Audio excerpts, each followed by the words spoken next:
السلام علیکم ناظرین، میں ہوں ملک شفیق اور آپ دیکھ رہے ہیں میرا یوٹیوب چینل۔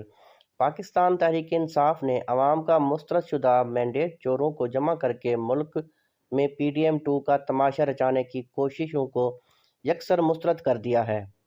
عوامی مینڈیٹ پر ڈاکہ ڈال کر قوم کو مجرموں کا غلام بنانے کا نتیجہ بدترین سیاسی عدم استحکام کی صورت میں نکلے گا۔ پاکستان تحریک انصاف کو عوام نے اپنے ووٹوں کے ذریعے مرکز، پنجاب اور خیبر پختونخوا میں حکومت سازی کا مینڈیٹ سونپا ہے۔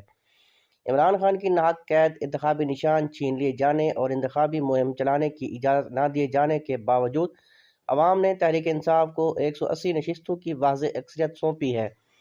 عوامی مینڈیٹ پر کھلے ڈاکے سے پاکستان کو سقوط ڈھاکہ جیسے ثانیہ سے گزرنا پڑا۔ پاکستان کو دو لخت کیے جانے والوں کے وارث آج پھر عوامی مینڈیٹ کو روندنے کی ریاستی کوشش میں سلوتکار ہیں۔ ووٹ کو عزت دو والے نسلی چور ووٹ کی عزت کا جنازہ کندھوں پر اٹھائے 17 سیٹوں کے ساتھ عوامی مینڈیٹ کو مال غنیمت سمجھ کر لوٹنے کی مہم کے بڑے بڑے بینیفیشری بننے کے خواب دیکھ رہے ہیں۔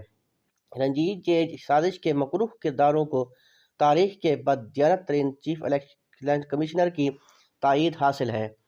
عوام دستور و جمہوریت کے ساتھ ننگے کھلواڑ اور اپنے ووٹ پر ڈالے جانے والے کھلے ڈاکے کو ہرگز گوارا نہیں کریں گے۔ تحریک انصاف عوامی مینڈیٹ کی چوری کے خلاف ہر سطح پر بھرپور مزاحمت کرے گی۔ ریاستی فیصلہ ساز ہوش کے ناخن لیں اور مرکز و پنجاب میں عوامی مینڈیٹ کو بلڈوز کرنے کی بجائے فارم 45 کے مطابق نتائج جاری کریں اور عوام کی منتخب اکثریت جماعت کو حکومت سازی کا حق دیں۔ ترجمان تحریک انصاف۔ یہاں پر آپ کو ایک اور بات بتاتے چلیں۔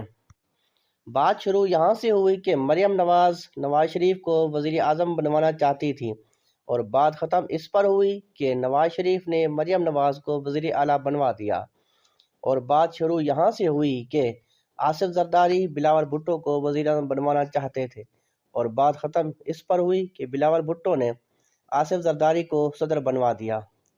یہی ملک کا نصیب ہے، یہی قوم کا مقدر ہے اور یہی ہماری کل جمہوریت ہے۔ اللہ حافظ۔